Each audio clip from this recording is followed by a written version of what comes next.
The chandeliers of Hartwick House blazed with 1,000 candles, their light cascading over silk and jewels, over powdered wigs and polished boots, over the cream of London society gathered for the season's most anticipated ball in the autumn of 1818. The ballroom stretched vast and glittering, its walls adorned with gilt mirrors that multiplied the splendor infinitely, reflecting back the swirl of dancers in their finery, the flutter of fans painted with pastoral scenes, the gleam of champagne in crystal flutes. Music swelled from the musicians' gallery, violins and cellos, weaving melodies that spoke of romance and possibility, of fortunes to be made and hearts to be won. Yet at the periphery of this magnificence, where the candlelight grew dimmer and the marble floor met the shadows, stood Miss Eleanor Hartley, as still as a portrait in a frame she no longer quite fit. Her gown was silk once. The fabric had been her mother's favorite, a pale rose that in its prime had caught the light, like morning on water. But 3 seasons of wear had faded it to something closer to winter's last blush, the color of flowers pressed too long between the pages of a book.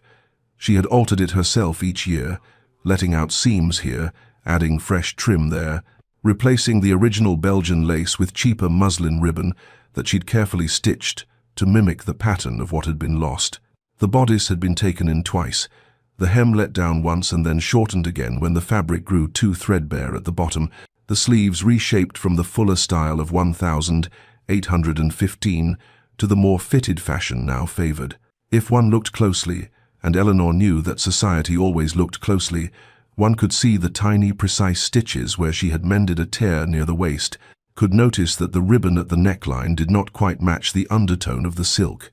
could observe that the dress fit her well enough but not perfectly, in the mark of home alteration rather than a modist's skilled hand. She stood with her back very straight, her chin lifted just so, her gloved hands folded before her in a posture her mother had taught her. Dignity, always dignity, even when the world offers you none. Around her swirled the daughters of earls and viscounts, their gowns pristine and new, their jewels genuine, their laughter careless in the way that only true security allows.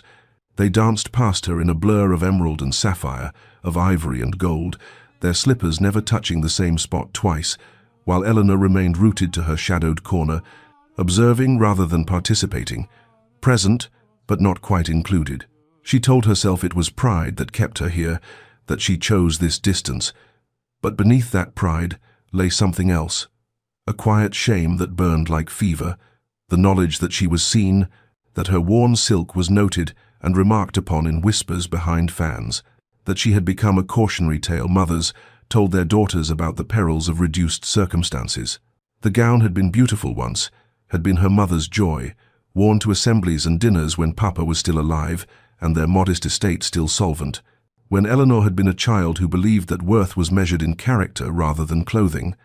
Now it hung on her like a ghost, a reminder of everything lost, yet she wore it with a strange defiance, this shabby armor against a world that had already judged her and found her wanting. The arrival of Lucian Blackwell, Duke of Ashford, was marked not by fanfare but by a sudden hush that rippled through the ballroom like frost spreading across glass, a collective intake of breath as the assembled company turned to observe the man whose very presence seemed to lower the temperature of any room he entered. He stood in the doorway, tall and austere in impeccable black evening clothes that emphasized the severity of his bearing, his dark hair touched with silver at the temples, though he could not be above 35,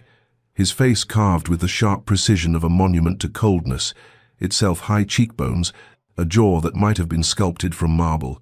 lips pressed into a thin line that suggested neither pleasure nor displeasure, but rather a profound indifference to all human sentiment. His eyes, though, his eyes were what truly marked him as separate from ordinary men, for they were grey as winter ice, grey as stone beneath water, and they surveyed the glittering assembly with such visible disdain that even the boldest of the marriage-minded mothers felt their ambitions wither under that glacial gaze. He had been widowed 5 years, a tragedy that had transformed him from what gossip suggested had been a relatively amiable young duke into this frozen fortress of a man who attended society functions only when obligation absolutely demanded it, who danced with no one, spoke to few, and seemed to carry about him an atmosphere of such profound chill that even the curious learned to keep their distance. He moved through the crowd now with the grace of a man entirely comfortable with his own power and entirely uninterested in wielding it for anything so trivial as social advancement, his progress marked by bowing heads and murmured greetings that he acknowledged with the barest inclination of his head, his attention already moving beyond each speaker before they had finished their obsequious pleasantries. Lucien's internal landscape was one of barren contempt as he observed the peacocks around him. These creatures who measured their worth in the cut of a coat or the size of a dowry, who smiled with their mouths while calculating advantage with their eyes, who spoke of love while meaning property and position,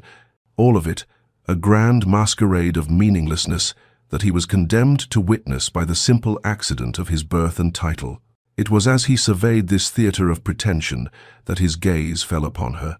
upon the young woman standing in the shadows at the ballroom's edge, and she arrested his attention not because she was beautiful, though there was a certain austere elegance to her features, but because she was the only person in the entire assembly who was not watching him, not angling for his notice, not performing for his benefit. She stood quite still in her faded rose gown, her attention fixed on something beyond the dancers, her expression composed yet melancholic, and for a moment their eyes met across the crowded room, a brief collision of glances that revealed nothing, yet somehow acknowledged everything. Her recognition of his notorious coldness, his observation of her worn silk, and what it signified, a mutual understanding that they were both present in this glittering world, yet not truly of it. He noticed the precise stitching where her gown had been mended, the cheaper ribbon that betrayed economy, the proud set of her shoulders that declared she would not apologize for her circumstances, and something in him that was not quite interest, but rather a cold assessment, formed the judgment that here was pride, meeting necessity, dignity, clothing itself in whatever fabric remained, a sight that in another man might have provoked sympathy, but in the Duke of Ashford produced only the cataloguing observation that even in reduced circumstances, some maintained their bearing while others dissolved into obsequious desperation, and she, evidently, had chosen the former path. The cruelty, when it came, arrived with the crystalline clarity of breaking glass, cutting through the music and laughter with a voice pitched just loud enough to carry, a voice that belonged to Lady Cecilia Fairfax, a debutante whose beauty was matched only by her talent for calculated malice, and she stood now with a cluster of similarly adorned young women, their heads bent together in that particular configuration of feminine conspiracy that always preceded public humiliation. "My dears," Lady Cecilia proclaimed, her tone dripping with false sympathy as her gaze fixed deliberately upon Eleanor's corner, "I do believe Miss Hartley has discovered the secret to eternal fashion. One simply wears the same gown for 3 seasons and declares it timeless rather than tiresome." The laughter that followed was like ice cracking, sharp and brittle, spreading through the nearby guests as heads turned to observe Eleanor standing frozen in her faded rose silk. And though she kept her expression carefully neutral, though she maintained the composure her mother had taught her, was armor against the world's cruelties, something inside her chest constricted painfully, a tightening of shame and anger that made breathing suddenly difficult. Another voice joined the chorus, belonging to a matron whose own daughter had failed to secure a single dance that evening. Indeed, such admirable economy, though one wonders if perhaps the fabric might be better suited to household curtains at this point. The Duke of Ashford stood near enough to hear every word, his grey eyes observing this display of social savagery with the detached interest of a naturalist, watching predators circle wounded prey, his expression revealing nothing that might be construed as sympathy or disgust, merely that same cold assessment that characterized all his observations of society's theatre. Eleanor felt the weight of his gaze join the others, felt the accumulation of judgment pressing down upon her shoulders, and though she had endured whispers before, had learned to ignore the sideways glances and pitying smiles, this public exhibition of her poverty struck something deeper, cracking the careful dignity she had constructed around her reduced circumstances like a fist through thin ice. She excused herself with a murmur that no one bothered to acknowledge, moving through the crowd with her head still high but her vision blurring at the edges, navigating by memory toward the French doors that led to the balcony, seeking the refuge of darkness and cold air, anywhere that she might collect the fragments of her composure before they scattered completely beyond retrieval. The November night received her with a shock of cold that felt almost merciful against her burning cheeks, the balcony empty save for the stone balustrade and the skeletal shadows of the garden below, and she gripped the cold stone with both hands, fighting the tears that threatened to betray her pride, telling herself that she would not weep, would not give them even that satisfaction, though her throat ached with the effort of containing her humiliation. She did not hear his approach, did not sense his presence, until his voice cut through the darkness with that same cold precision that characterized everything about him. They perform their cruelty with such practiced ease, do they not? One might almost admire the efficiency if the spectacle were not so utterly predictable. Eleanor turned to find the Duke of Ashford standing in the doorway, his tall frame silhouetted against the ballroom's light, his expression unreadable in the shadows, but his tone carrying no warmth, no comfort, merely that detached observation that somehow felt worse than the mockery she had just escaped. "Your Grace," she managed, her voice steadier than she felt. "I did not realize you had followed me." And there was in her tone a question that was also a challenge, a demand to know whether he had come to deliver his own cutting remarks about her circumstances. He moved onto the balcony properly, the door closing behind him and muting the music to a distant melody, his grey eyes finding hers in the moonlight, and when he spoke, his words were not kind but rather brutally honest, in a way that stripped away all pretense. "I did not follow you out of kindness, Miss Hartley, but rather curiosity. I wished to observe whether you would crumble or endure, whether your pride was genuine or merely performance, for I have found that society's judgments, however cruel, do reveal character in those they condemn." Eleanor felt anger kindle beneath her shame, felt her spine straighten with indignation at his clinical dissection of her pain, and she met his cold gaze with heat of her own as she replied, "And what has your observation revealed, Your Grace? That poverty makes one suitable for study, that reduced circumstances provide entertainment for those whose fortunes remain intact." Something that might have been approval flickered across his severe features,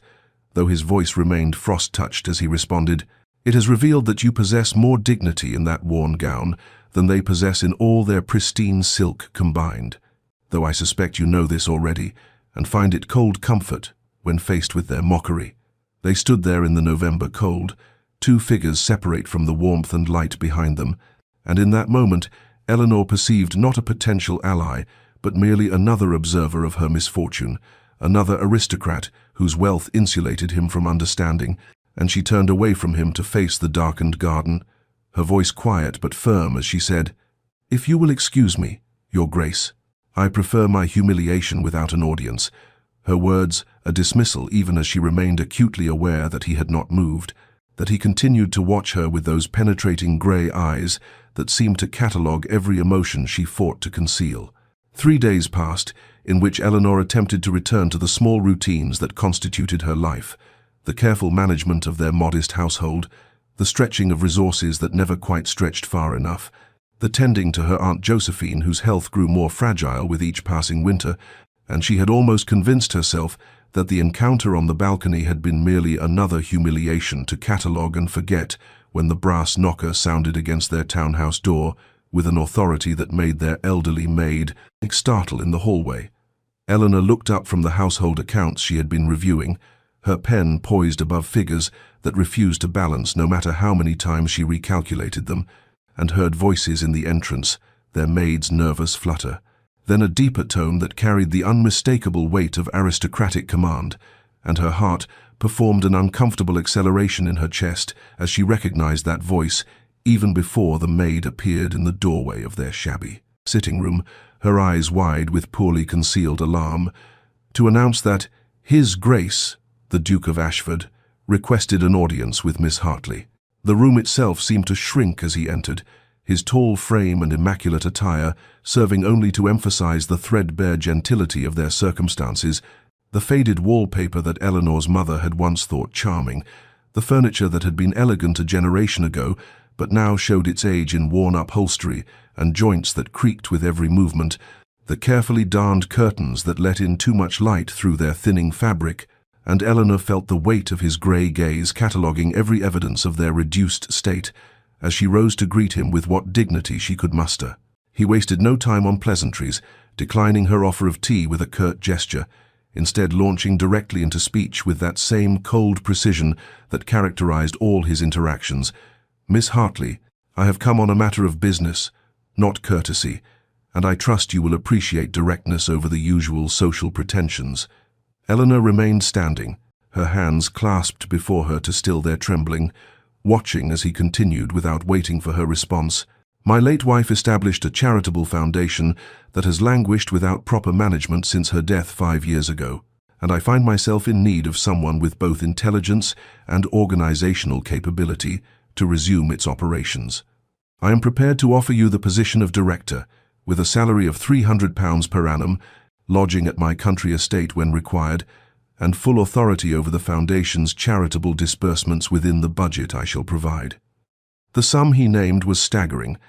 more than Eleanor had seen in the 3 years since her father's death,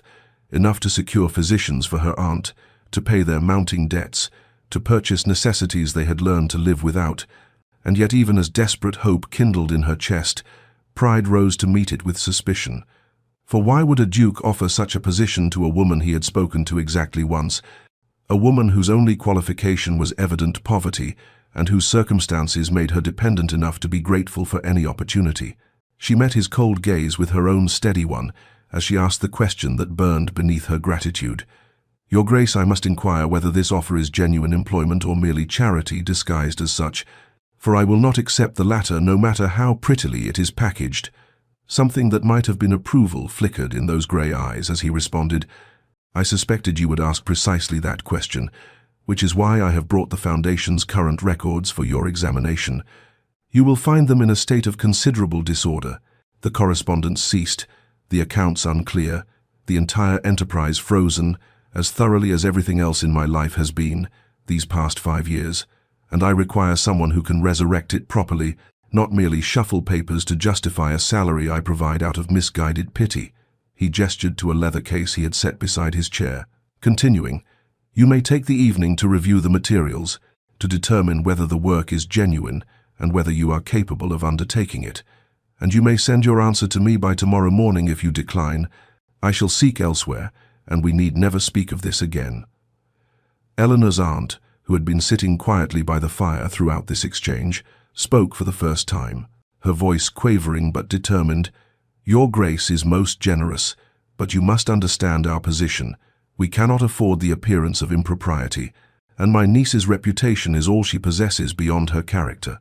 The Duke's expression remained impassive as he inclined his head toward the elderly woman.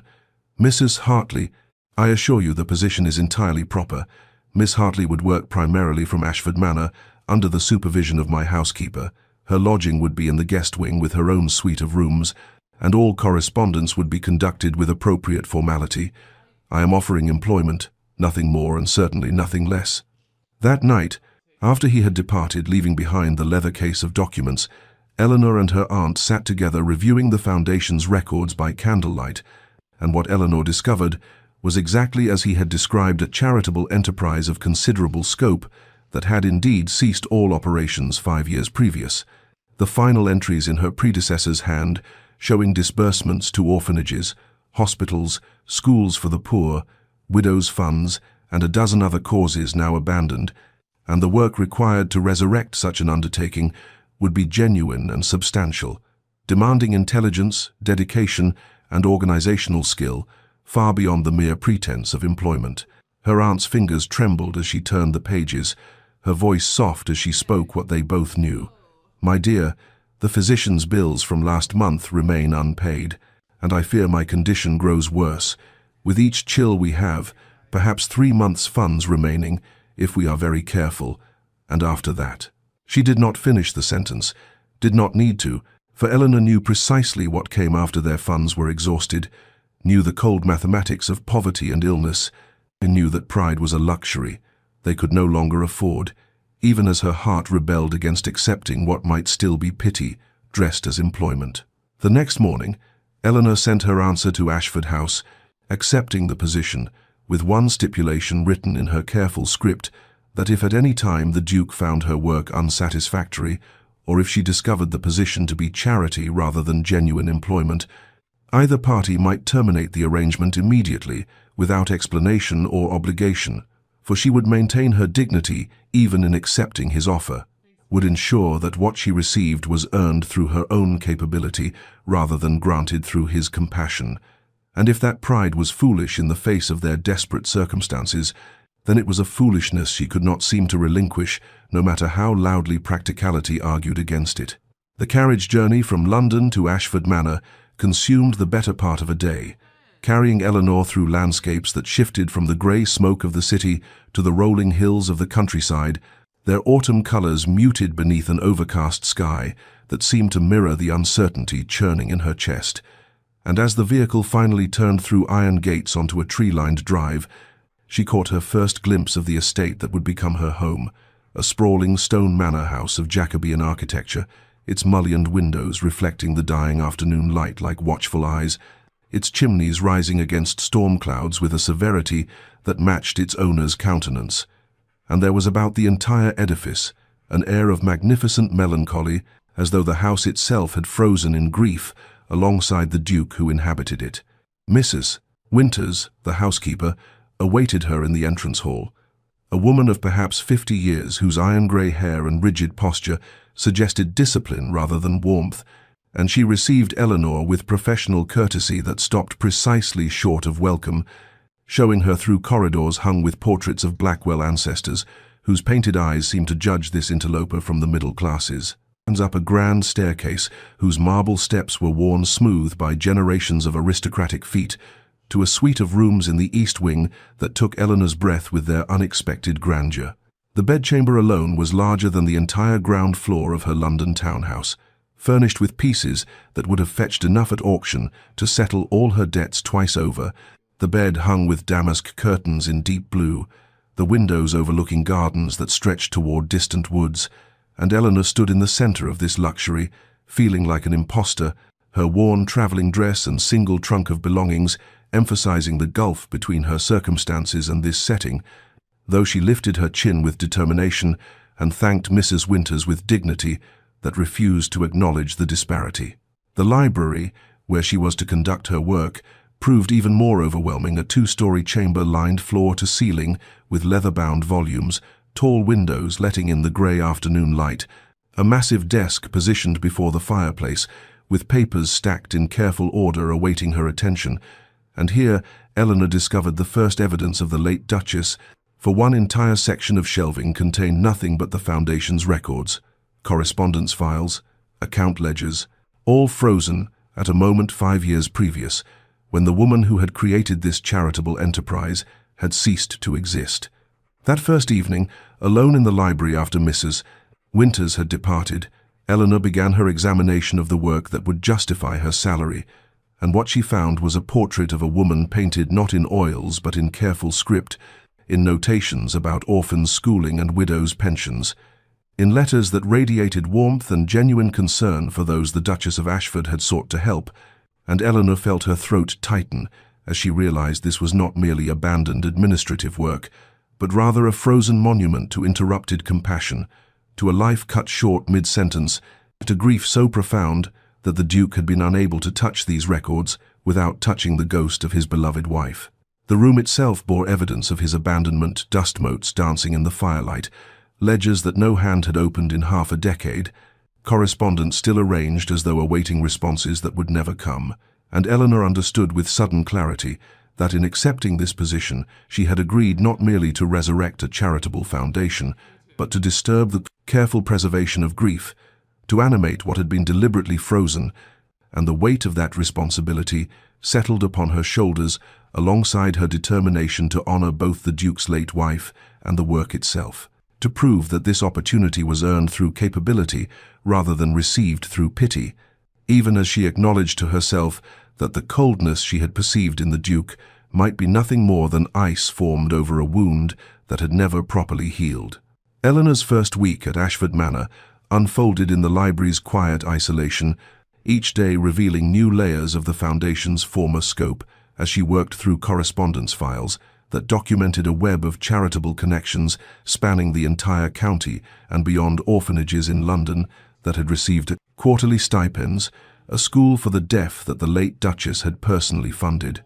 hospitals that had relied on regular donations for their charity wards, widows' societies that had distributed food and fuel to the destitute,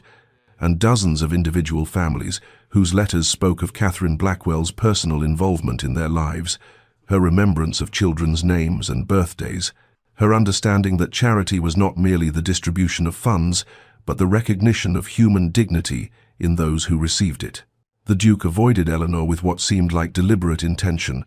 communicating only through terse notes delivered by footmen, instructions about budgets, permissions to access certain files, responses to her questions that contained no more words than absolutely necessary,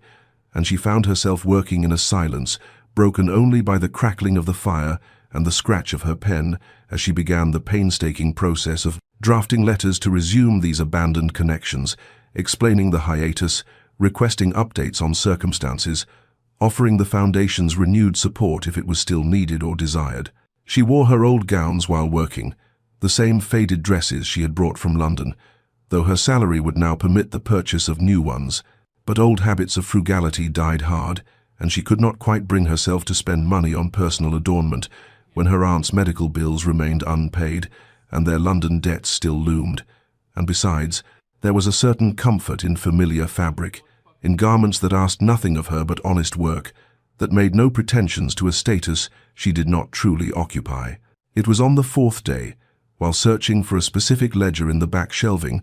that Eleanor discovered a locked drawer in the desk, and when she mentioned it in one of her notes to the Duke, he sent back the key without comment, and inside she found bundles of personal correspondence between the Duke and his late wife, letters from their courtship and early marriage that she knew she should not read, but found herself unable to resist.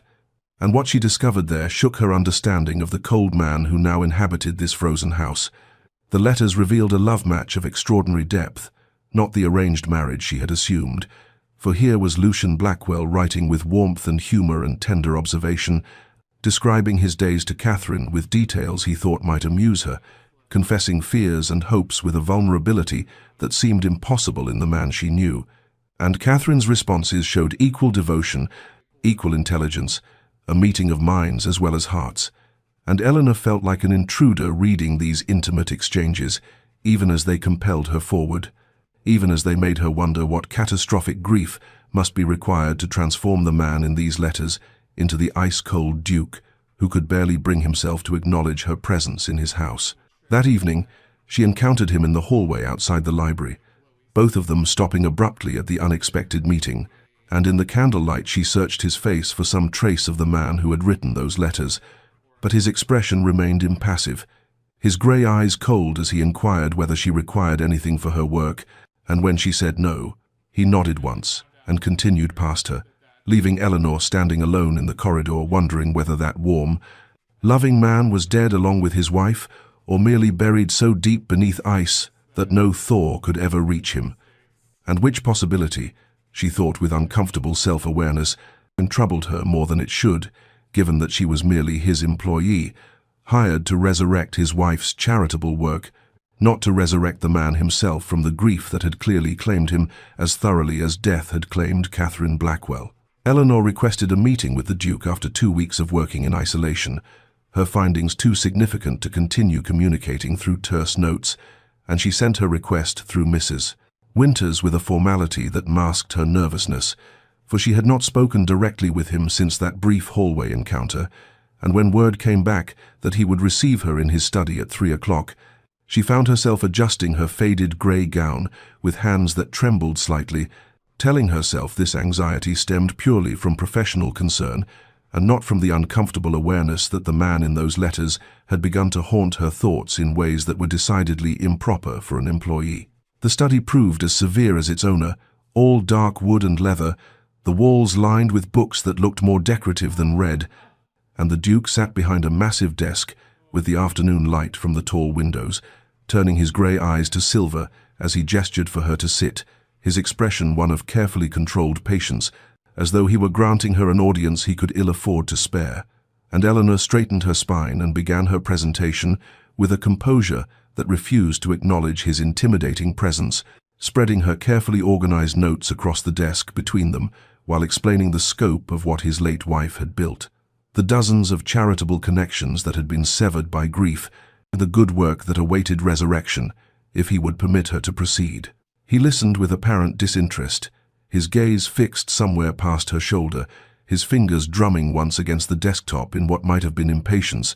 and Eleanor felt her determination hardening into something like defiance as she continued through her proposals, her voice growing stronger as she detailed budgets and priorities, until she mentioned Street, Anne's orphanage in Whitechapel, the institution Catherine had founded personally after witnessing children sleeping in doorways.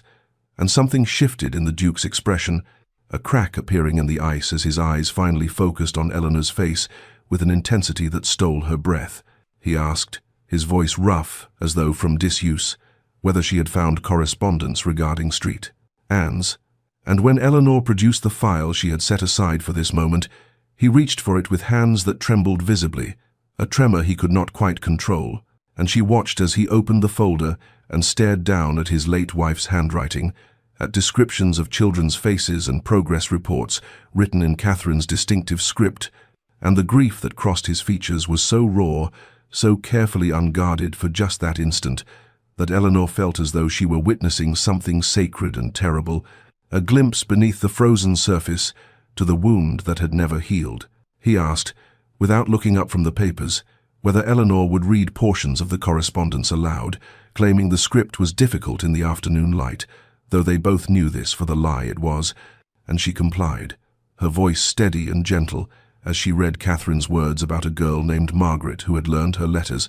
about a boy called Thomas who showed promise as an apprentice carpenter, about the joy of watching children transform from hollow-eyed desperation to cautious hope. And as Eleanor read, she saw the Duke's hands tighten on the desk's edge, saw him close his eyes against emotion he could not quite suppress, and she understood in that moment that his coldness was not cruelty, but rather the only defense he possessed against grief so profound it might otherwise consume him entirely. Their conversation extended beyond the business she had come to discuss, stretching into the late afternoon as he asked questions about other aspects of the foundation, about her impressions of Catherine's work, and though his voice remained controlled, there was a quality to his attention that suggested he was listening not merely to her words, but to the echo of his wife's compassion in Eleanor's commitment to honoring what Catherine had built. And when he finally noticed that she still wore her old grey gown, the same faded dress she had worn at the ball weeks before, he observed this with a directness that brought heat to her cheeks, asking whether her salary was insufficient to her needs, and Eleanor deflected with practiced grace, claiming she preferred simplicity while working, which was true enough, even if it concealed the deeper truth about debts and duties that consumed every penny she could spare. The meeting concluded with the Duke's permission to proceed with all her proposals,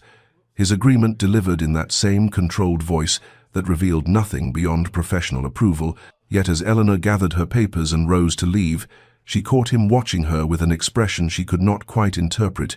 something that might have been curiosity or perhaps reluctant respect, and she left the study with her heart beating faster than mere professional success could account for, aware that something had shifted between them in that hour, some small thaw in the frozen landscape of his grief, and as weeks passed and autumn deepened toward winter, she would find herself returning in memory to that moment when his hands had trembled over his wife's letters, to the vulnerability he had shown her despite himself,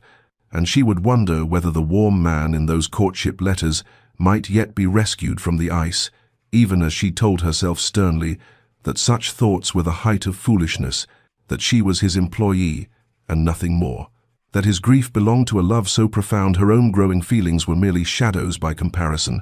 insignificant and inappropriate, and certainly not worth the examination she found herself unable to prevent. Weeks passed in the quiet rhythm of accumulated small moments, each one unremarkable alone yet together, forming something Eleanor had not anticipated when she first arrived at Ashford Manor, for the Duke began joining her in the library occasionally, his presence no longer announced by terse notes but by the sound of his footsteps in the corridor,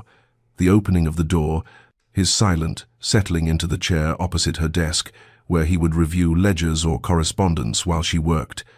And though their conversations remained formal, they grew longer, extending beyond mere business into discussions of literature when he noticed what she was reading, or politics when the newspapers arrived from London, or philosophy when some passage in Catherine's letters prompted reflection on Charity's true nature. He corrected her when she worked too late, appearing in the library doorway as the autumn darkness gathered early and pointing out with dry observation that she was straining her eyes by inadequate candlelight, and though his tone held no warmth, there was something in the gesture itself that suggested concern rather than mere employer's duty, and Eleanor found herself noticing these small attentions with a frequency that troubled her, cataloguing them in memory like precious things she had no right to treasure. She noticed, too, that he had begun asking her opinions on matters beyond the foundation, seeking her thoughts on estate improvements or tenant concerns, listening to her responses with an attention that suggested he valued her perspective, not merely as his employee, but as someone whose judgment he had come to respect. And there was a subtle shift in how he addressed her, the frost gradually melting from his voice when he said, "Miss Hartley," so that her name became less formal pronouncement and more something approaching natural conversation. Eleanor discovered unexpected humor beneath his severity, a dry and dark wit that emerged in brief flashes of observation about the absurdities of society or the pretensions of his peers. Comments delivered with such deadpan solemnity that it took her a moment to recognize them as jests, and when she laughed despite herself, he would glance at her with something that might have been satisfaction, though his expression never quite reached a smile, and she began to anticipate these moments with a pleasure she knew was dangerous, this evidence that the warm man from those courtship letters still existed somewhere beneath the ice. Mrs. Winters remarked one morning while bringing tea that the Duke seemed less frozen than before, that there was something different in his manner since Miss Hartley's arrival, and though the housekeeper's tone remained professionally neutral,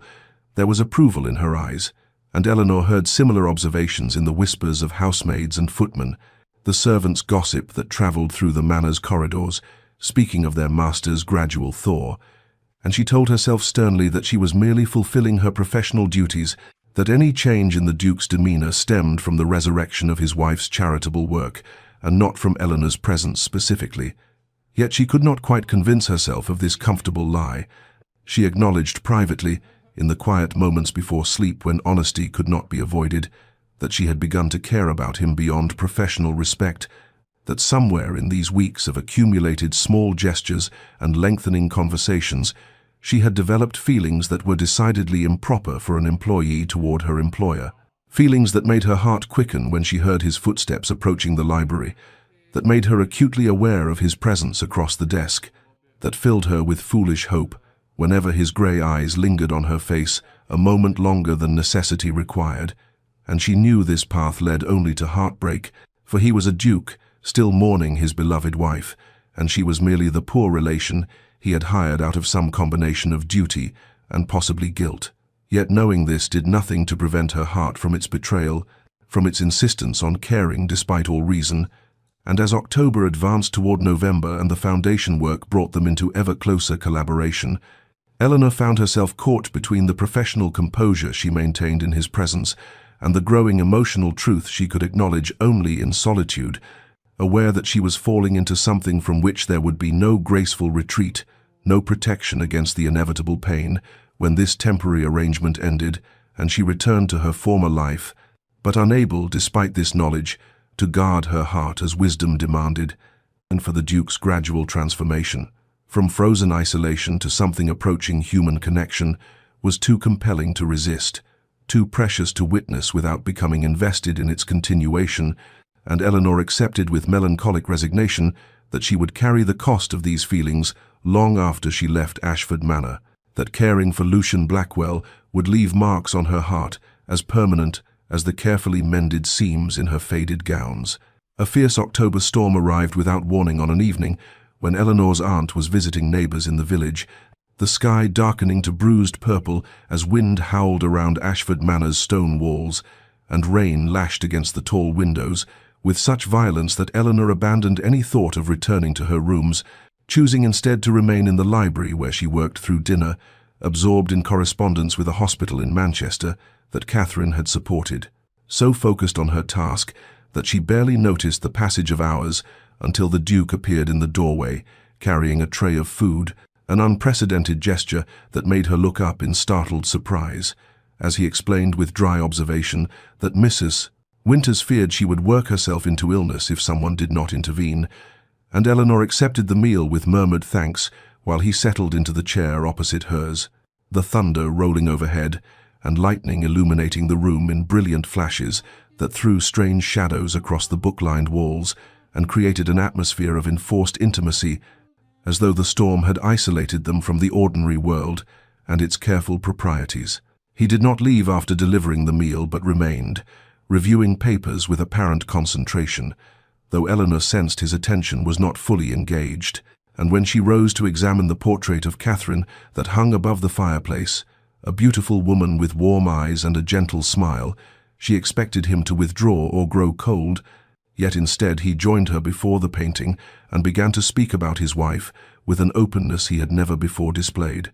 describing Catherine's warmth and her instinctive compassion for those in need, her laughter that had filled these rooms with joy.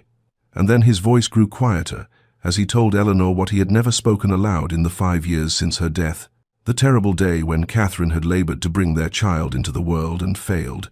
when both mother and infant had slipped away despite the best physicians money could summon, and the guilt he carried for being unable to save them, for watching helplessly as everything he loved was torn from him in hours of agony that haunted him still. Eleanor listened with tears gathering in her eyes, not from pity but from recognition of grief so profound it had frozen him in self-protection, and when he finished speaking, she found herself sharing her own losses in return, describing her mother's long decline from consumption, the way Eleanor had nursed her through months of suffering only to lose her regardless, and then her father's death a year later that had left Eleanor and her aunt destitute, cast from comfortable life into genteel poverty with its careful economies and quiet desperation. And as she spoke, she saw in the Duke's face the mutual recognition of shared grief, the understanding that they had both endured losses that marked them permanently, that shaped how they moved through a world that seemed careless in its cruelty.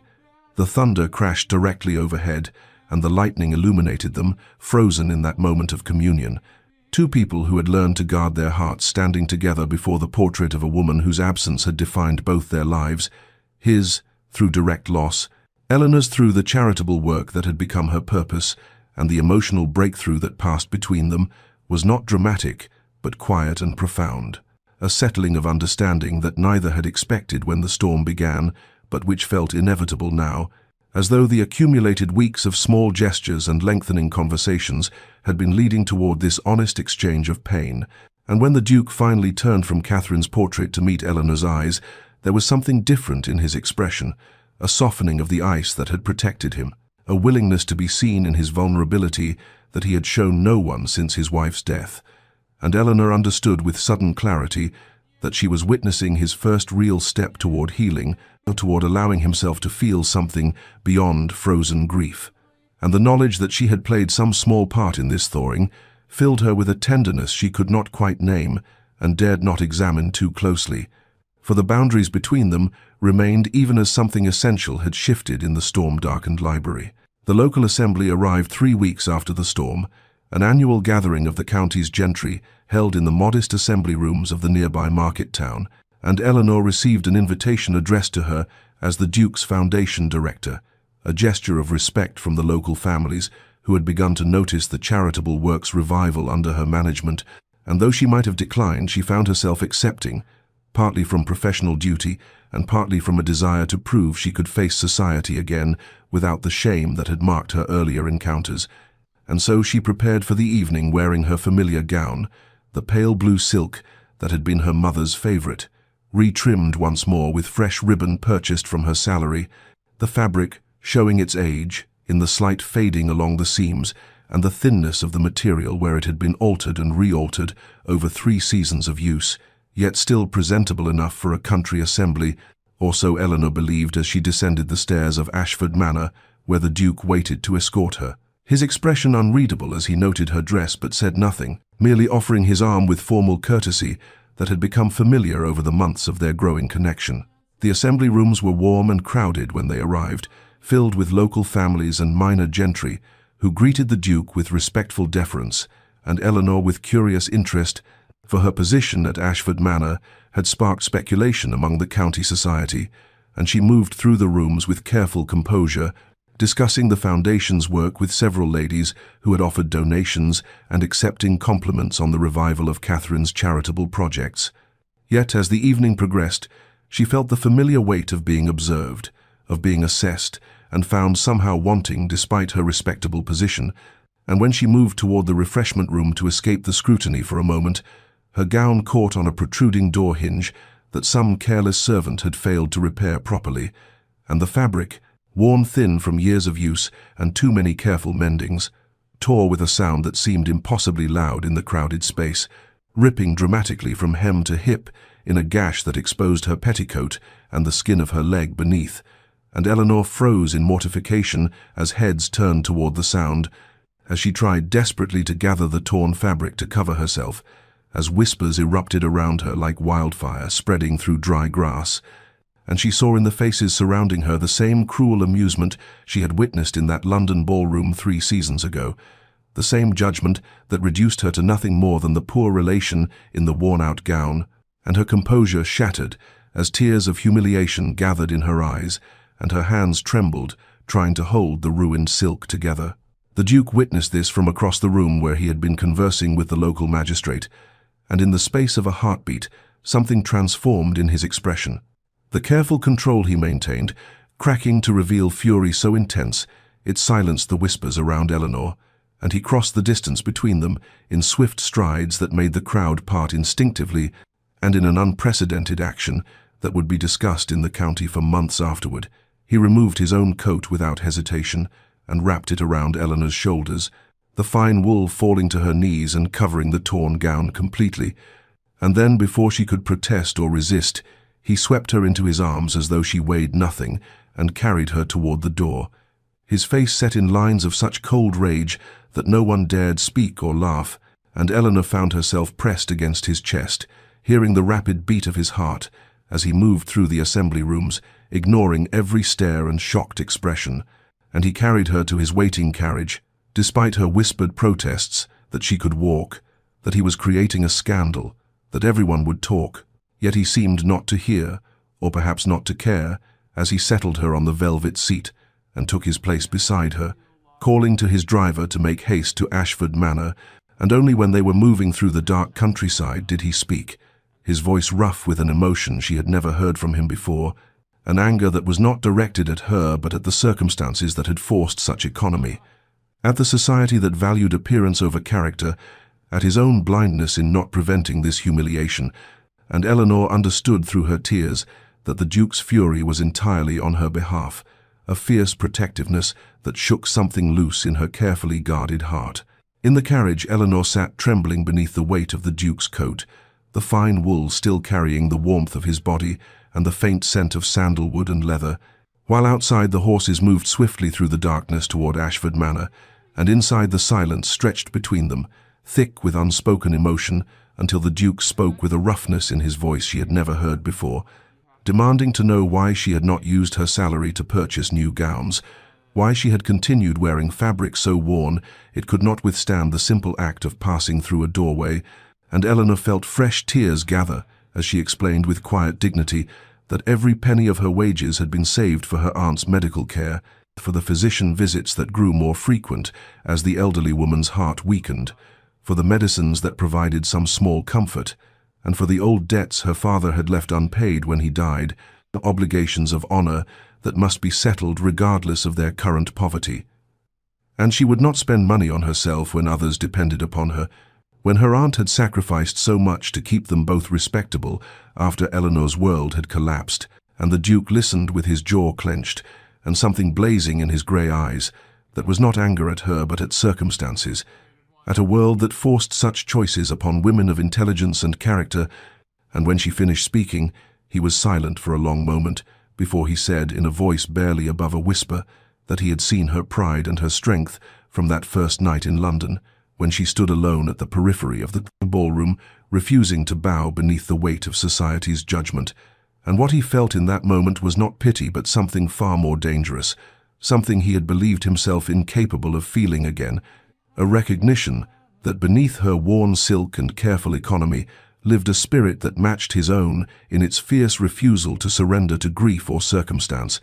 and Eleanor looked at him in the darkness of the carriage, seeing his face illuminated by passing moonlight, and understanding that something essential had shifted between them tonight. That the careful boundaries of employer and employee had been irreparably crossed when he swept her into his arms before an assembly room full of witnesses,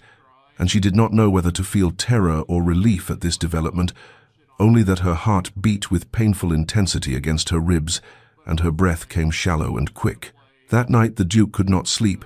pacing the length of his chambers while the house settled into silence around him, thinking of Eleanor's tears and her torn gown, and the way she had accepted humiliation with such fierce dignity, thinking of how she had saved every penny for her aunt, while wearing fabric that proclaimed her poverty to anyone who cared to notice. And before dawn, he made a decision that felt both reckless and utterly necessary, summoning his secretary to send an urgent message to London's most fashionable modiste, with instructions to arrive at Ashford Manor by afternoon, bringing fabric samples and fashion plates, and everything necessary to outfit a lady of quality. The next morning, Eleanor woke to find a note, requesting her presence in the drawing room, and when she arrived, still wearing one of her old gowns, she found the Duke standing beside a small, elegant woman, surrounded by bolts of silk and muslin in every imaginable color, and Eleanor understood immediately what he intended, and her pride flared hot and immediate as she refused with barely controlled fury, declaring she would not accept charity disguised as generosity, that she had accepted his employment on the condition it be genuine work and not pity. And if he thought one moment of public humiliation entitled him to dress her like a doll, he was thoroughly mistaken, and the Duke met her anger with his own. Their first real argument, conducted in voices that remained controlled, but carried an intensity that made the modiste step back nervously,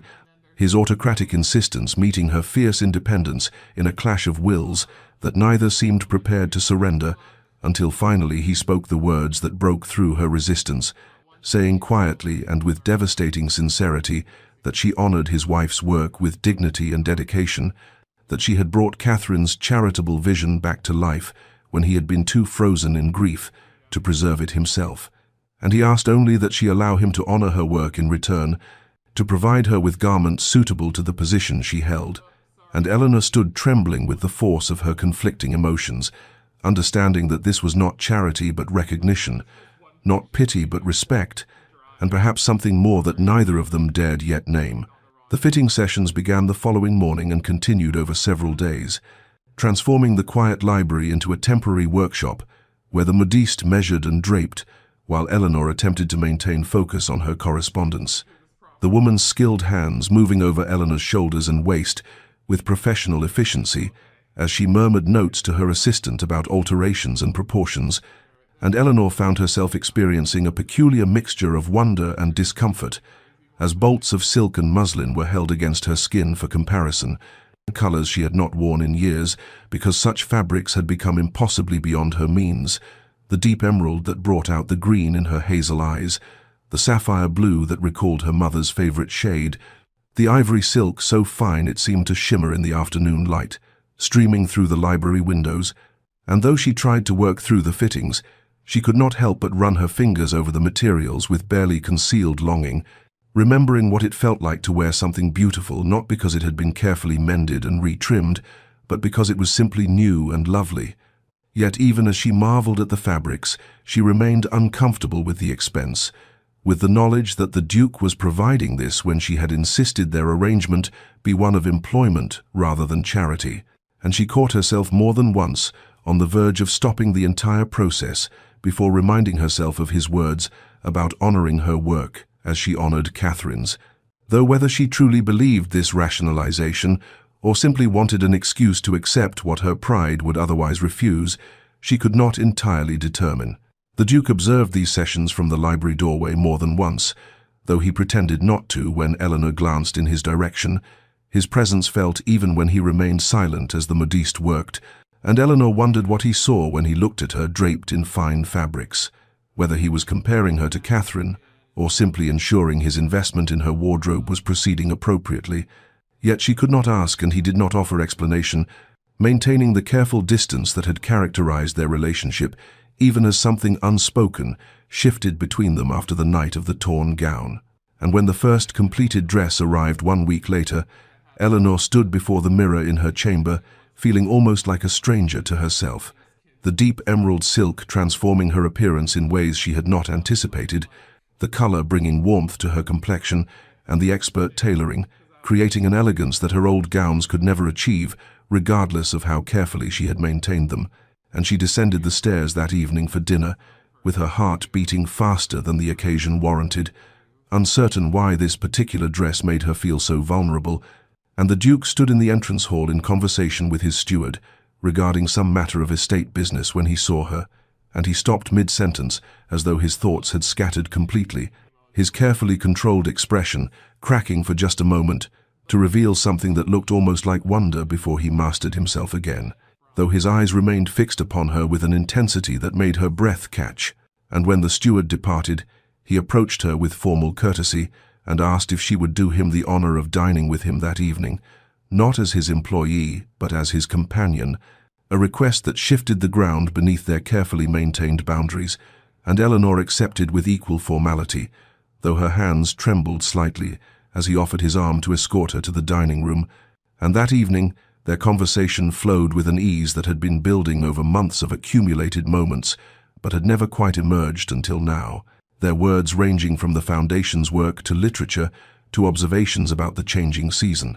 And as autumn deepened into winter, Eleanor understood that something irrevocable had begun between them, something that both terrified and exhilarated her in equal measure. Winter arrived at Ashford Manor with a silence that seemed to blanket the world in white,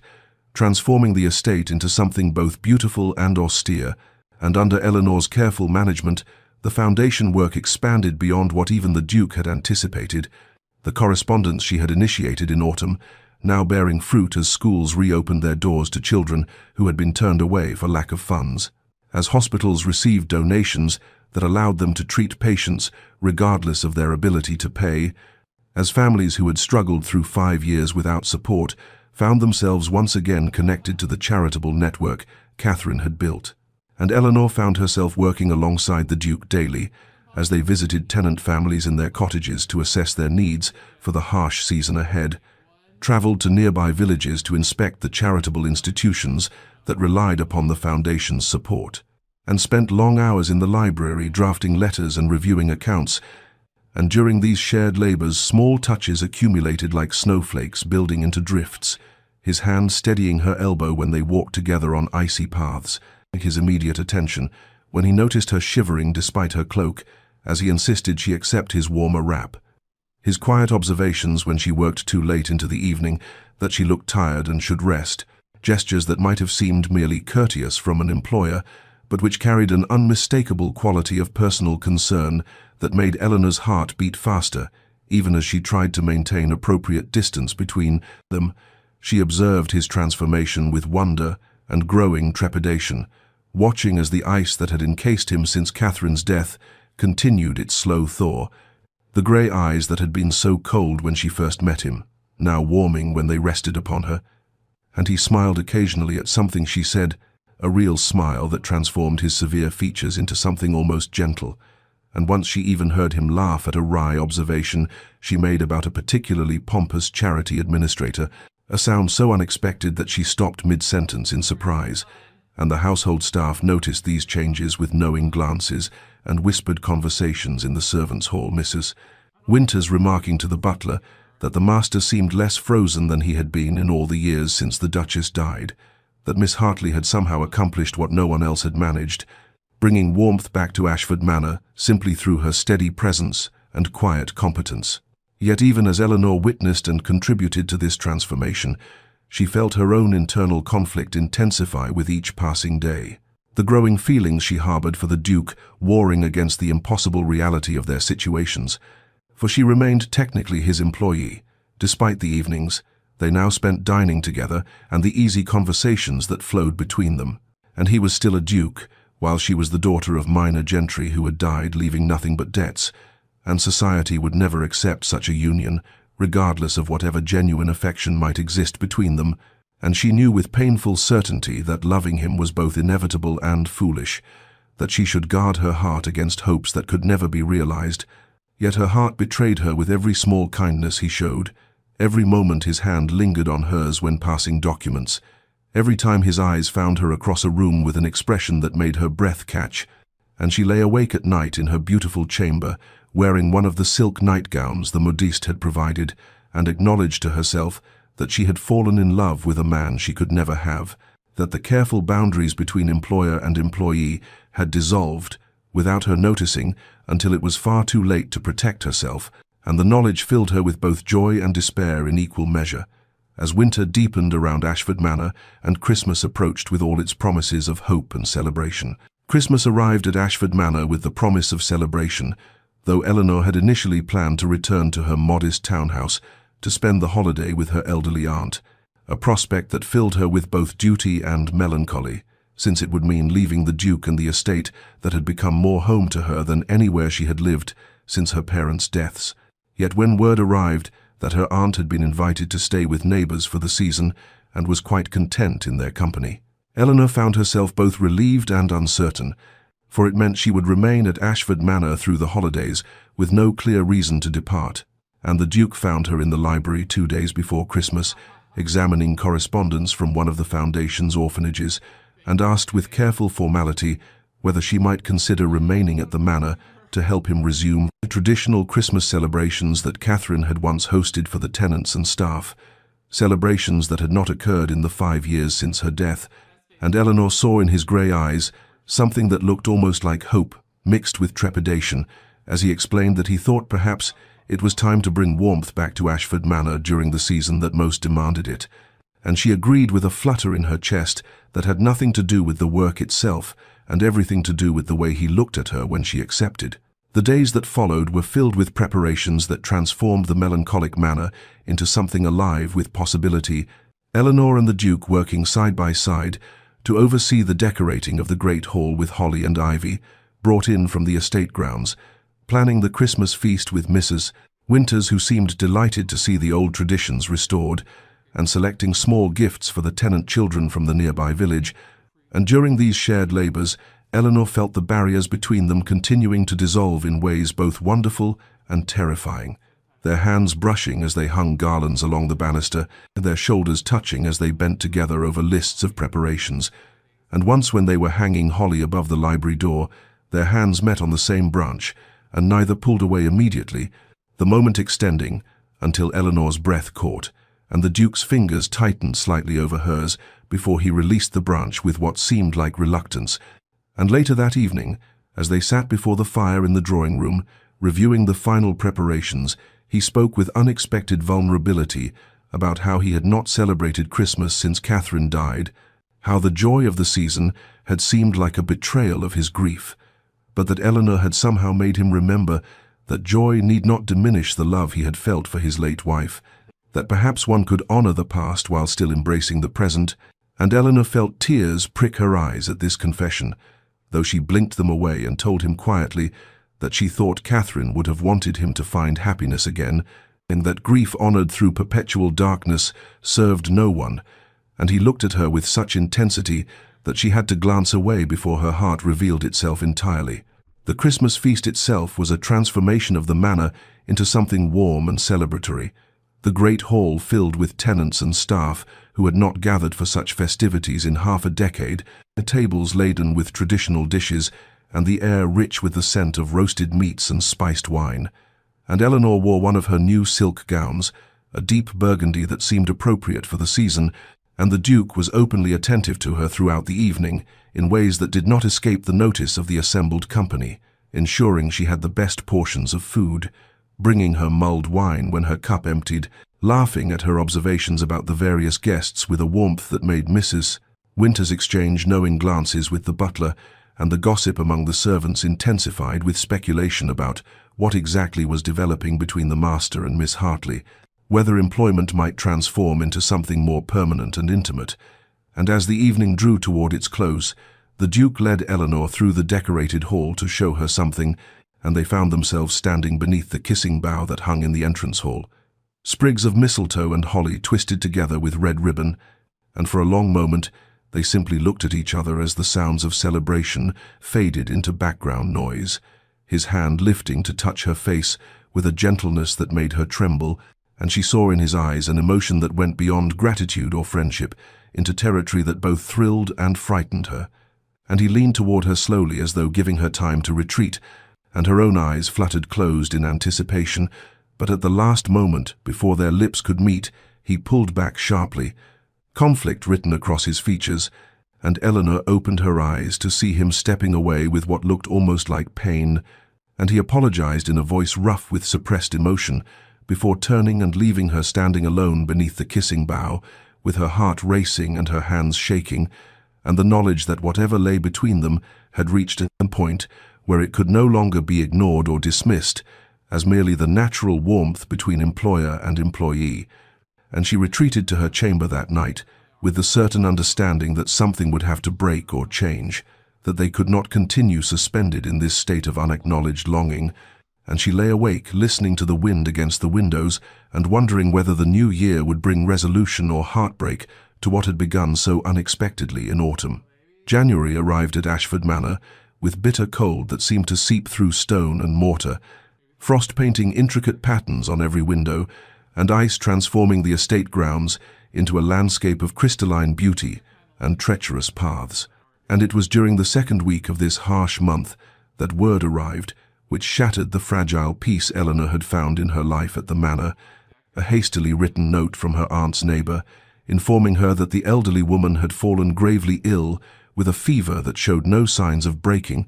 and Eleanor stood in the library holding this letter, with hands that trembled not from the cold but from sudden fear, for her aunt was the last remaining family she possessed in this world, and the thought of losing her brought back memories of her mother's long decline and her father's sudden death with painful clarity. And when the Duke found her thus standing frozen before the window, he read the situation in her pale face and trembling hands before she spoke a word, and his reaction was immediate and decisive in a way that revealed the depth of feeling he had been carefully controlling, insisting that she must depart at once for London, that his own carriage would convey her and be placed at her disposal for as long as needed. And when Eleanor attempted to refuse this generosity out of habitual pride, he spoke with barely controlled emotion that her aunt's welfare was not a matter for negotiation, that he would provide the best physicians money could secure and pay all expenses without question or expectation of repayment, and Eleanor found herself torn between the fierce independence that had sustained her through years of hardship and the desperate need to accept help for her aunt's sake, and ultimately love for the woman who had sheltered her after her father's death overcame pride, and she accepted his offer with tears in her eyes and gratitude in her voice that made something flicker in the Duke's grey eyes before he turned away to issue rapid orders to his household staff. The journey to London was accomplished with remarkable speed despite the winter conditions, and Eleanor arrived at her modest townhouse to find her aunt indeed desperately ill, fevered and barely conscious,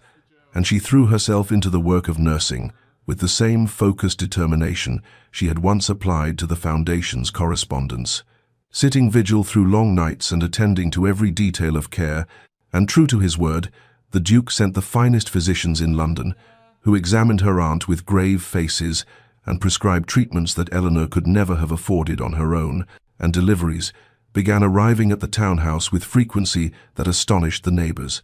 Coal for the fires to keep the sick room warm, fine foods to tempt an invalid's appetite, medicines from apothecaries known to serve only the wealthiest families,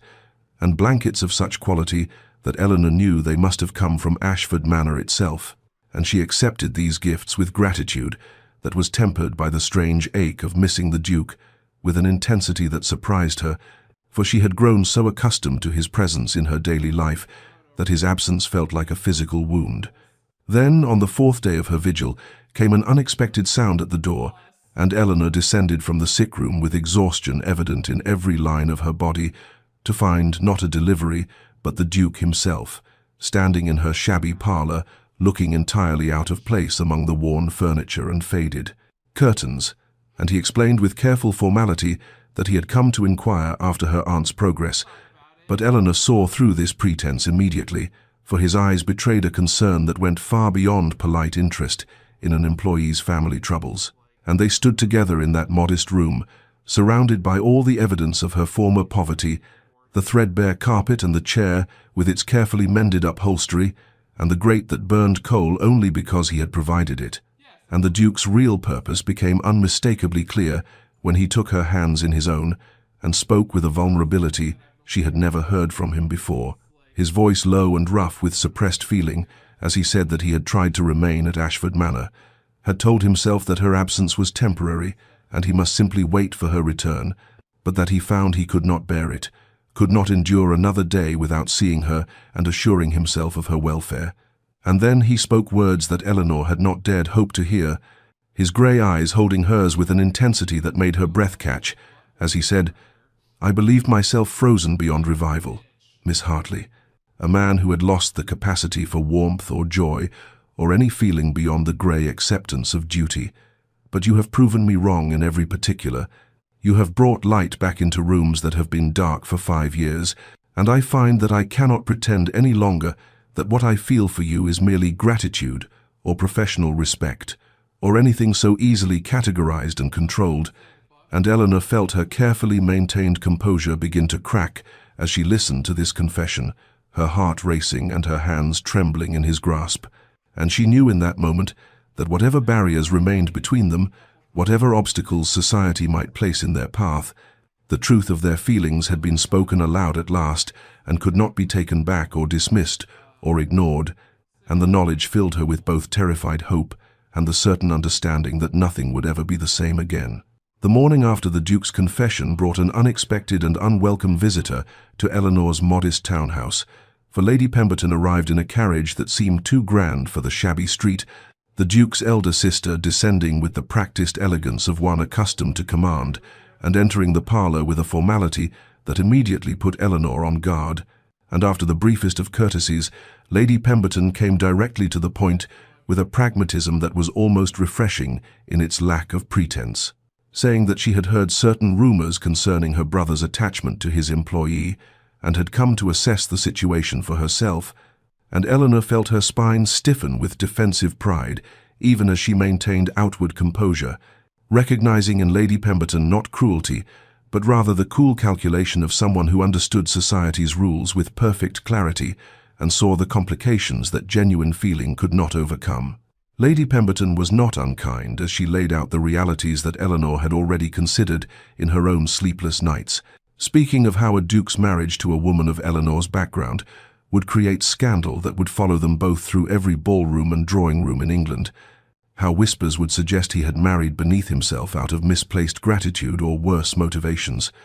how Eleanor would face the cutting remarks of women who had daughters they had hoped to see become duchesses, and how their children would bear the stigma of their mother's origins, no matter how exemplary her character or how genuine the affection between their parents. And Eleanor listened to this recitation with a sinking heart, because she recognized the truth in every word, even as she wished desperately to deny it. For she had grown up on the edges of society and knew well how unforgiving it could be to those who transgressed its invisible boundaries, and Lady Pemberton concluded by saying with what seemed like genuine regret that while she bore Eleanor no personal ill will, and could even acknowledge that her brother seemed happier than he had been in years, the wisest course would be for Eleanor to remove herself from the situation before matters progressed to a point where scandal became inevitable and damaging to them both. It was at this precise moment that the Duke himself arrived, entering the parlour with an expression that transformed from concern to fury as he grasped the nature of the conversation he had interrupted, and Eleanor watched as the cold anger she had thought forever melted from him returned in full force, but this time it was directed at his sister, in defence of Eleanor rather than at the world in general, and he spoke with a controlled rage that made Lady Pemberton actually step backward as he declared that he cared nothing for society's opinion or its suffocating expectations, that he had lived 5 years in frozen isolation, acceptable to every matron and dowager in London, and it had nearly destroyed him, and that he would not sacrifice the first genuine connection he had found since Catherine's death to preserve the good opinion of people whose regard was based on nothing more substantial than an accident of birth and inherited titles. Eleanor felt her heart breaking even as it swelled with love for him, for she saw in his fierce defence both the depth of his feeling and the potential for future regret. Saw how society's censure might wear on him over years until he looked at her with resentment instead of affection, and she recognized with painful clarity that loving him meant protecting him even from himself, even from choices made in the heat of emotion that might later be regretted in the cold light of social reality. And so, even as the Duke and Lady Pemberton continued their tense exchange, Eleanor made a decision that felt like tearing out her own heart,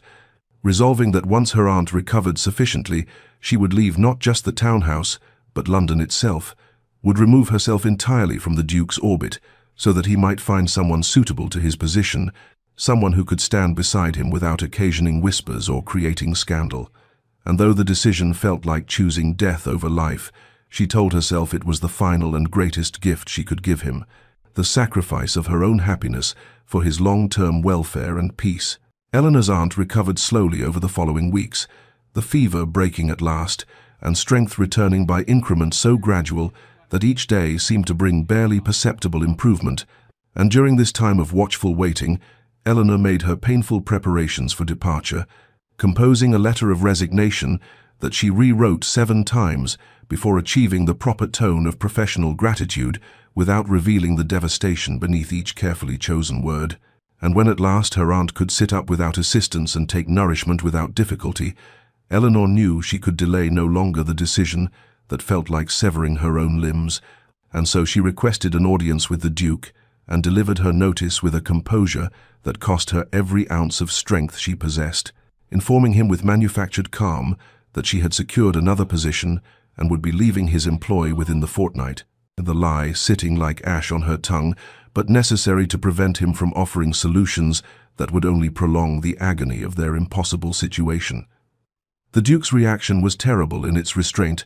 for he did not rage or plead, but simply stood motionless before the library fire, with his back to her for a long moment, before turning to face her with an expression that combined devastation and bitter understanding, and he asked only one question, his voice low and carefully controlled as he said, "Is it society you fear, Miss Hartley, or my heart you doubt?" And Eleanor found herself unable to answer truthfully, without revealing the depths of her own feelings, without confessing that she loved him so desperately that the thought of leaving felt like choosing to stop breathing, and so instead she claimed with false steadiness that it was simply time to move forward with her life, that she was grateful for all he had done for her and her aunt, but that remaining at Ashford Manor indefinitely would be inappropriate given the circumstances. And she watched as something shuttered behind his eyes, and the coldness she thought forever melted began to reform, like ice crystallizing across still water, though this new frost was different from what she had first encountered, brittle and fractured rather than solid and impenetrable,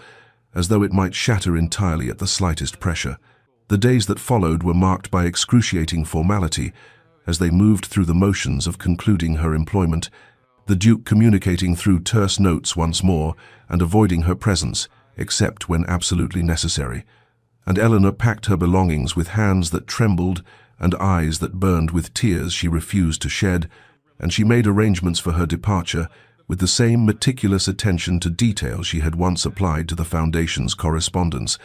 trying to lose herself in practical matters so she would not have to acknowledge the way her heart was breaking with each item she placed in her modest trunk. Then, on the night before her planned departure, a summons came, a brief note in the Duke's hand, requesting her presence in the library at 9 o'clock, and Eleanor descended the stairs with dread pooling in her stomach, to find the room lit only by firelight and a single branch of candles, the atmosphere heavy with unspoken emotion and the sound of winter wind howling against the windows like a physical manifestation of the storm raging in her own chest, and the Duke stood before the fire with his back to the door until she entered,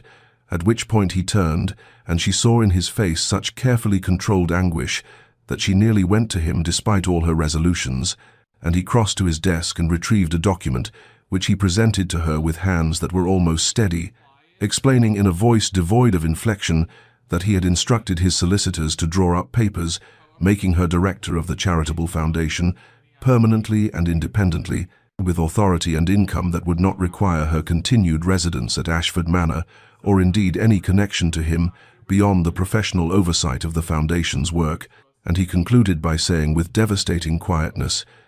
If you will not accept my heart, Miss Hartley, then accept this at least, and for the work you have done deserves recognition and security that does not depend upon my goodwill or continued favor." And Eleanor stood holding this document that represented both freedom and a kind of death, understanding that he was releasing her from any obligation while simultaneously ensuring she would never face the poverty and vulnerability that had once defined her existence.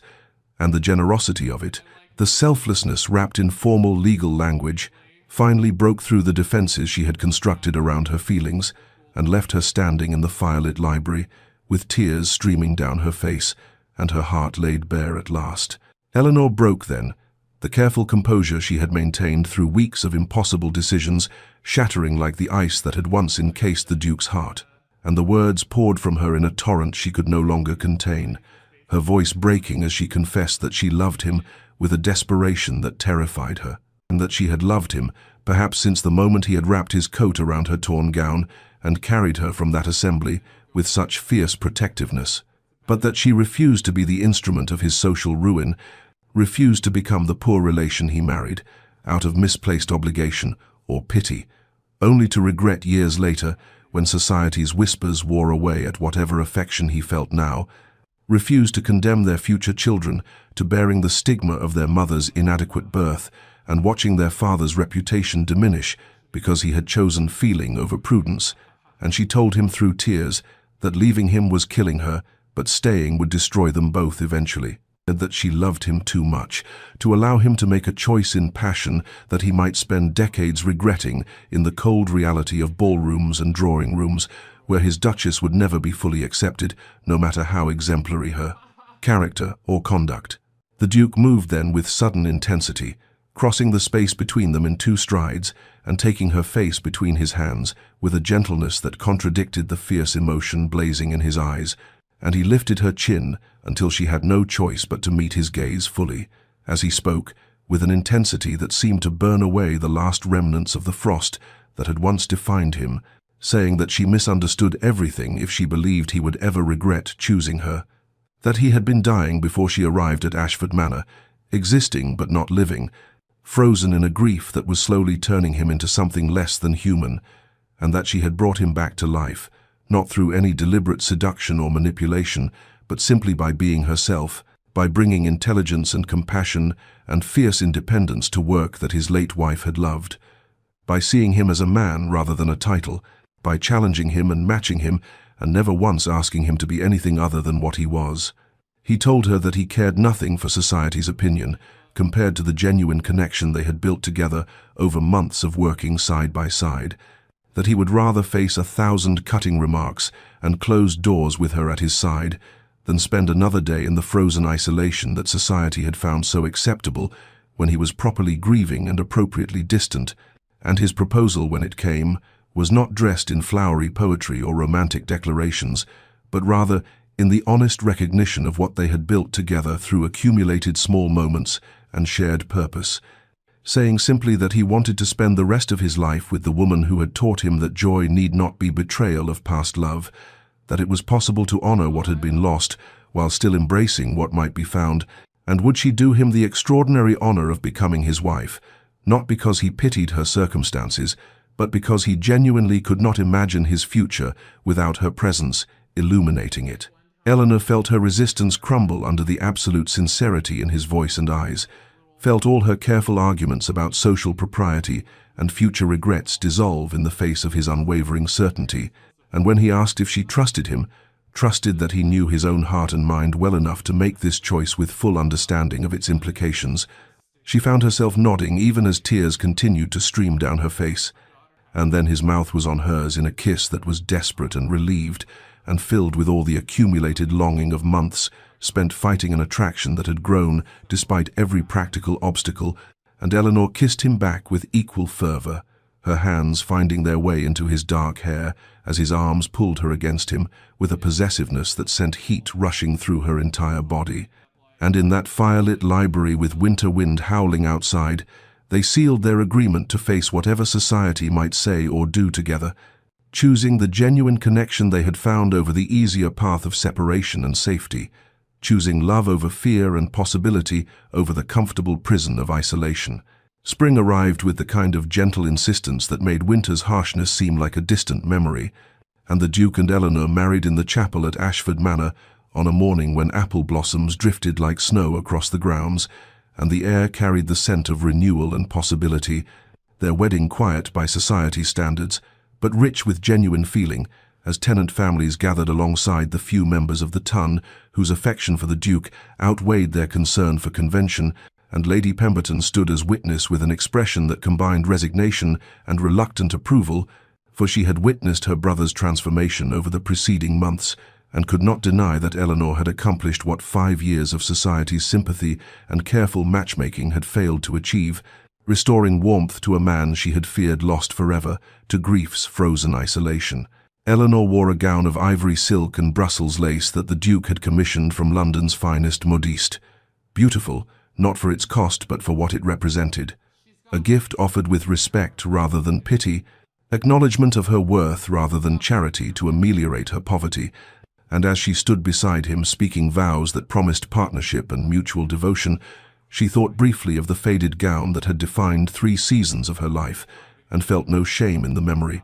but rather a kind of proud recognition that the woman who had worn that dress with dignity despite society's mockery had possessed strength enough to survive until this moment of transformation arrived. The wedding breakfast included not only the Duke's social equals, but also the families and individuals who benefited from the charitable foundation Eleanor now directed. An unprecedented mixing of classes that scandalized some guests and delighted others, and the Duke stood with his hand resting possessively at Eleanor's waist as he conversed easily with tenant farmers and titled lords alike. The frost that had once made him society's coldest bachelor entirely melted away to reveal the warm and engaged man he had been before. Grief froze his heart, and Eleanor watched him with wonder and love, understanding that his transformation was no more complete than her own, that they had each rescued the other from different forms of isolation and were building together something neither could have created alone. 3 years passed in a blur of quiet contentment and purposeful work, the foundation expanding under their joint management to support twice as many families and institutions as it had during the late Duchess Catherine's lifetime. And Eleanor discovered that wealth's greatest gift was not silk gowns or fine jewels, but rather the freedom to help others as she had once needed help, to offer dignity alongside assistance, and to recognize in each struggling family some echo of her own former desperation. While the Duke found in their partnership the kind of genuine connection he had believed lost forever, learning that the heart's capacity for love was not diminished by having loved before, but rather deepened by understanding love's preciousness and fragility. On an April evening when spring had come round again, they attended a ball in the same London ballroom where they had first encountered each other, Eleanor resplendent in emerald silk that complemented her eyes, while the Duke stood at her side with his hand at the small of her back, and they watched the dancers with the easy intimacy of a couple who had built their marriage on accumulated small moments of understanding rather than passionate declarations. Their infant daughter left sleeping peacefully at home in the care of the devoted Mrs. Winters, who had become as much family as servant over the years of Eleanor's residence at Ashford Manor, and Eleanor thought of the woman she had been 3 years prior, standing at this ballroom's periphery in her mother's altered gown, and felt no bitterness toward the society that had mocked her poverty, but rather gratitude for the circuitous path that had led her to this moment, to this man, to this life she could not have imagined in her darkest moments of struggle and shame. And when the Duke bent to murmur in her ear that she was by far the most beautiful woman present, she smiled and replied that he was quite possibly biased, and he answered with the warm humor that had replaced his former coldness that he was certainly biased, but also absolutely correct, and they moved together onto the dance floor, where once she would not have dared to venture, spinning through the waltz with the natural grace of partners who knew each other's movements as intimately as their own, transformed not from poverty to wealth or from loneliness to companionship, but rather from isolated endurance to supported flourishing, from frozen grief to thawing joy, from the cold distance of protective isolation to the vulnerable warmth of genuine connection. 5 years had passed since that spring wedding, and the library at Ashford Manor, where Eleanor and Lucian had first begun to truly know one another, now bore the comfortable evidence of a life built together through accumulated moments of understanding and shared purpose. The shelves that had once held only his late wife's carefully organized charitable correspondence now filled with ledgers documenting the foundation's expanded reach alongside children's books and the occasional toy soldier, left behind by their twin sons, while their eldest daughter's primer rested on the desk where Eleanor had once worked, in solitary determination to prove herself worthy of the salary she earned, and the Duke would sometimes jest with warm affection about the torn gown that had changed everything, how a ripped seam and worn fabric had accomplished what months of working side by side had not quite achieved, forcing him to acknowledge the depth of feeling he had been fighting to contain. And Eleanor kept that faded silk gown carefully folded in a trunk in her dressing room, not from nostalgia for hardship, but rather as a tangible reminder of survival's quiet strength and of the woman who had maintained her dignity through 3 seasons of mockery and deprivation, whose pride and independence had been worth preserving even as circumstances transformed around her. And when their daughter asked about the old dress with its careful mends and replaced ribbons, Eleanor told her truthfully that it represented a time when outward appearances mattered less than inner character, when she had learned that genuine worth had nothing to do with the cost of one's clothing. And the Duke would add that her mother had been the most magnificent woman in any ballroom, regardless of what she wore, because true beauty emanated from strength of spirit and generosity of heart, qualities that silk and lace might enhance but could never create. Dear listener, perhaps you have noticed that the greatest transformations often come not through dramatic gestures or grand romantic declarations, but rather through the patient accumulation of small moments, the gradual thawing of hearts frozen by grief or disappointment, the courage required to remain vulnerable despite past hurts, and to recognize that genuine connection matters infinitely more than surface appearances or society's fickle approval. For Eleanor and Lucian's story teaches us that sometimes our greatest treasures arrive wrapped in worn fabric and cold exteriors, that what appears frozen beyond redemption may simply be waiting for the right warmth to thaw it, and that the patience to look beneath surfaces and see the person, rather than the circumstances, can lead us to connections we might otherwise have dismissed as impossible. Life presents us all with moments when we must choose between the safety of isolation and the risk of genuine connection, between maintaining protective walls and allowing another past our carefully constructed defenses. And while vulnerability requires tremendous courage, particularly after loss or disappointment, it remains the only path to the kind of deep partnership that transforms both individuals into something greater than either could have been alone. So perhaps as you navigate your own journey through seasons of hardship and plenty, remember that the faded gowns we wear with dignity matter less than the character we maintain while wearing them, that coldness in another may mask grief rather than genuine cruelty, and that the patience to wait for thawing, the wisdom to see beyond immediate appearances to lasting worth, can lead you to treasures you never imagined possible, even in your loneliest moments. May you find the courage to remain open to connection, even when circumstances seem impossibly difficult. May you recognize the difference between charity that diminishes and generosity that honors, and may you discover that sometimes the greatest love stories begin not with passion, but with patient understanding, not with dramatic rescue, but with mutual respect, not in ballrooms filled with silk and jewels, but in quiet libraries, where 2 wounded souls gradually learn to trust again. And may your own heart thaw and flourish in the warmth of genuine connection that sees your worth, regardless of your circumstances, honoring both who you have been and who you might yet become. If this story of Eleanor and Lucian has touched your heart, please subscribe to our channel and share it with someone who needs reminding that transformation is always possible,